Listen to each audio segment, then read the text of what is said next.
Kitchen. இன்றைக்கி வீடியோவில் நம்ம ஒரு சிம்பிள் அண்ட் ஈஸியான ஒரு டின்னர் ரொட்டீன் தாங்க பார்க்க போகிறோம். நம்ம இன்றைக்கி சேமியா ரவை வச்சுட்டு ஒரு கிச்சடி பண்ண போகிறோம். காய்கறிலாம் எதுவுமே இல்லாமல் பேனில் வந்துட்டு கொஞ்சமாக ஆயில் ஊற்றிட்டு நான் வந்து இங்கே 1/2 கப் அளவுக்கு சேமியா எடுத்திருக்கேன். அதே மாதிரி 3/4 கப் அளவுக்கு ரவை எடுத்திருக்கேன். ரெண்டையும் வந்துட்டு நம்ம வந்து வறுத்துக்கலாம். ரவை வந்துட்டு நல்லா மொறுன்னு வாயில் கடிச்சு பார்த்தா இருக்கணும். அந்த மாதிரி இருக்கிற அளவுக்கு வறுத்துக்கோங்க. இப்போ நல்லா வறுந்துச்சு. இப்போ நம்ம வேறு ஒரு பிளேட்டில் வந்து இதை மாற்றிடுவோம். அதிலே வச்சா கருகிடும். இப்போ சேம் பேன்லேயே வந்துட்டு மறுபடியும் ஒரு 2லேருந்து 3 ஸ்பூனுக்கு ஆயில் ஊற்றிக்கலாம். கூடயே பார்த்திங்கன்னா கொஞ்சமாக வந்துட்டு நம்ம ஒரு ஸ்பூன் அளவுக்கு நெய் விட்டுக்கலாம். நான் வந்து இங்கே இந்த கிச்சடி வந்து காய்கறியில் எதுவுமே சேர்க்காம தாங்க செய்ய போகிறேன். இப்போ வந்து நெய் உருகணுன்னே ஒரு பிரிஞ்சி இலை, அதே மாதிரி 2 பட்டை 3 கிராம்பு போட்டுக்கலாம். கடுகு சேர்த்திக்கலாம். ஒரு 1/2 ஸ்பூன் அளவுக்கு கடுகு, 1/2 ஸ்பூன் அளவுக்கு பெருஞ்சீரகம், சோம்பு,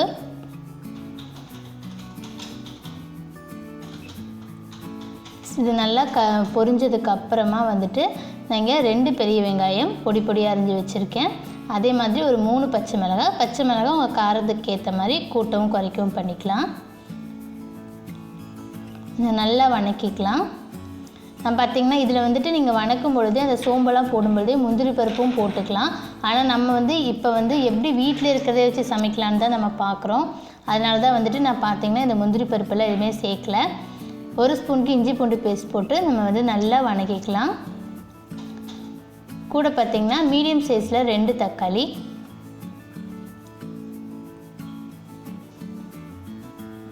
காய் இல்லாமல் முந்திரி பருப்பில் எதுவும் இல்லாமல் இந்த மாதிரி செஞ்சு பாருங்கள். ரொம்ப சூப்பராக இருக்கும் டேஸ்ட். உண்மையாகவுமே அப்படியே கிச்சடி மாதிரியே தான் இருக்கும். 1/2 ஸ்பூனுக்கு மஞ்சள்தூள் சேர்த்துக்கிட்டேன். அதே மாதிரி உப்பும் வந்துட்டு தேவையான அளவு நீங்கள் இப்போ போட்டுக்கலாம், இல்லைன்னா அந்த ரவையெல்லாம் சேர்த்துட்டு போட்டுக்கலாம். இப்போ நம்ம வறுத்து வச்ச ரவையும் சேமியாவும் இதில் சேர்த்தி இதிலே மிக்ஸ் பண்ணுங்கள். யூஸ்வலாக பார்த்திங்கன்னா தண்ணி அளந்து கொதிக்க வச்சுட்டு ரவையும் சேமியாவும் சேர்ப்பாங்க. நான் வந்து எப்போவுமே கிச்சடிக்கு இந்த மாதிரி தான் சேர்ப்பேன். சைட் பை சைட் பார்த்திங்கன்னா இதுக்கு தேவையான அளவு தண்ணியை வந்துட்டு பக்கத்து அடுப்புலேயே கொதிக்க வச்சுக்கணும். தேவையான அளவு உப்பு போட்டாச்சு. இப்போ நான் எடுத்துருக்கிறதுக்கு பார்த்திங்கன்னா நான் வந்துட்டு 3 கப், அதாவது நான் இதில் எவ்வளோ எடுத்துருக்கேன்னா ரவைக்கு நான் எப்போவுமே டபுள்+1ன்னு சொல்லுவேன் இல்லையா, அதே மாதிரி அந்த ரவையோட அளவுக்கு டபுள்+1 சேமியாக்காக கொஞ்சமும் சேர்த்தி மொத்தம் 3 கப் தண்ணி நல்லா கொதிக்க வச்சுருக்கேன். இப்போ சேமியாவை வந்துட்டு சேமியாவும் ரவையையும் சமம் பண்ணிவிட்டு அந்த கொதிக்கிற தண்ணியை வந்துட்டு அப்படியே கலந்து அதில் ஊற்றிடுங்க. தண்ணி கொஞ்சம் கூட ஆறி இருக்கக்கூடாது, அப்படியே கொதிக்க தான் ஊற்றணும். அப்படியே கலந்துருங்க. கலந்துகிட்டே இருக்கக்கூடாது. லைட்டாக மிக்ஸ் பண்ணி விட்டுட்டு கொத்தமல்லி வந்து போட்டுட்டு இதை தண்ணி ஊற்றுறதுக்கு முந்தையே நீங்கள் உப்பு சரி பார்த்துடணும்.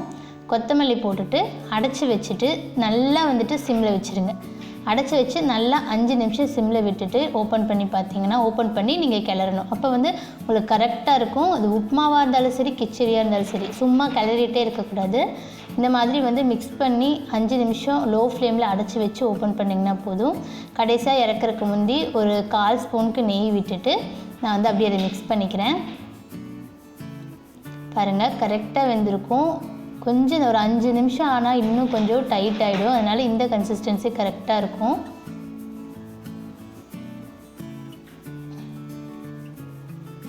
சூப்பராக நம்மளோட சேமியா ரவா கிச்சடி தயாராகிடுச்சு. இப்போ இதுக்கு நம்ம சைட் டிஷ் பண்ண போகிறோம். எப்போவுமே கிச்சடிக்கு பார்த்திங்கன்னா தேங்காய் சட்னி தான் சூப்பராக இருக்கும். நான் வந்து இதுக்கு தேங்காய் சட்னி அரைக்க போகிறேன்.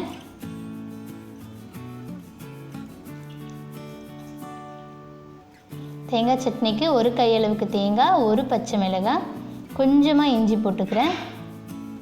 தேங்காய் சட்னி எல்லாருக்குமே பண்ண தெரியும். பொட்டுக்கடலை ஒரு கையளவுக்கு போட்டுக்கிறேன். தேவையான அளவு உப்பு போட்டுட்டு ஒரு 1/4 கிளாஸ் அளவு மட்டும் தண்ணி சேர்த்திட்டு இப்போ இதை அரைச்சிட்டு வந்துடலாம்.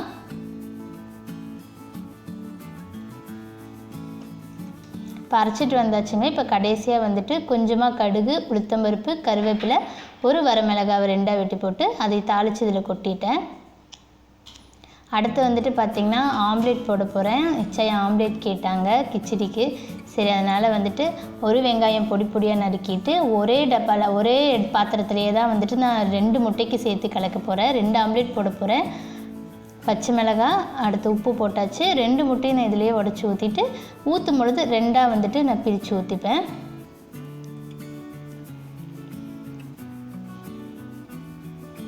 நல்லா பீட் பண்ணிடலாம். உங்களுக்கு விருப்பமாக இருந்தால் இதில் மிளகாத்தூள் போடலாம், பெப்பர் தூள் அந்த மாதிரிலாம் நீங்கள் போட்டு அடிச்சுக்கலாம். நான் வந்து ஆல்ரெடி தேங்காய் சட்னி இருக்கிறதுனால சிம்பிளாக ஒரு ஆம்லேட் போதும் அப்படிங்கிறதுக்காக நான் பெப்பர் தூள் மிளகாத்தூள் எதுவுமே சேர்க்கல. இப்போ தோசை பேனில் ஆயில் லைட்டாக ஸ்ப்ரெட் பண்ணிவிட்டு இப்போ இதை 2ஆக பாதிக்கு பாதியாக ஊற்ற போகிறேன்.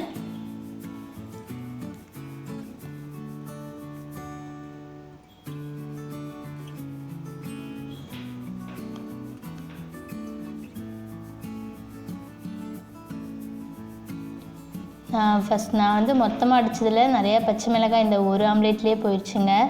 2ஆவது ஆம்லேட்டில் அளவாக தான் இருந்துச்சு பச்சை மிளகாய். குழந்தைங்க வந்து பச்சை மிளகாய் விரும்ப மாட்டாங்க, அவங்களுக்குலாம் வந்துட்டு பச்சை மிளகாய் இல்லாமல் போடுங்க. நானும் என் ஹஸ்பண்ட்லாம் வந்து இந்த பச்சை மிளகாய் அப்படியே ஆம்லேட்டோடையே கடிச்சு சாப்பிட்ருவோம். அந்த ஃப்ளேவர் நல்லாயிருக்கும் ஆம்லேட் கூட.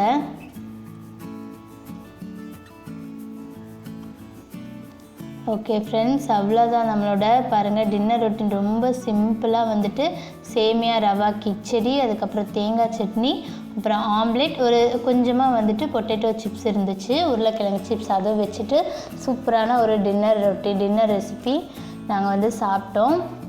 அது முடிச்சுட்டு பார்த்திங்கன்னா மதியம் வச்ச சாதம் வந்து மிஞ்சிருச்சு. சரி, அது கொட்டக்கூடாது. நாங்கள் எப்போவுமே சாதம் மிஞ்சிருச்சுன்னா புளி ஊற்றி வச்சேன்னா அடுத்த நாள் காலையில் வந்துட்டு அதை தாளித்து சாப்பிட்டுப்போம். இன்ஸ்டண்ட்டாக வந்துட்டு புளி வந்துட்டு அந்த கிரேவி பண்ணாமல் புளி சாதத்துக்கு இந்த மாதிரி புளி வந்துட்டு ஒரு லெமன் சைஸ் புளி எடுத்து கொஞ்சமாக தண்ணி ஊற்றி கரைச்சிடுவோம். நிறைய தண்ணி ஊற்றக்கூடாது, ரசத்துக்கு மாதிரி கொஞ்சமாக தண்ணி ஊற்றி கரைச்சிக்கணும். கரைச்சி அந்த புளியை வந்துட்டு அந்த சாதத்தோடு சேர்த்திப்போம்.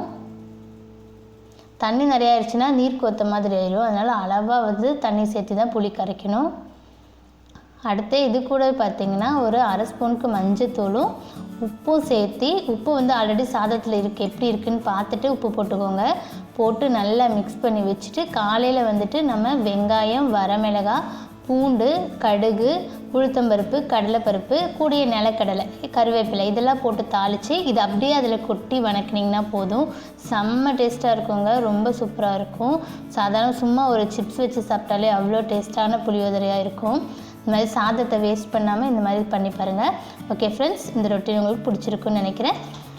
நாளைக்கு மீட் பண்ணுறேன். தேங்க்யூ.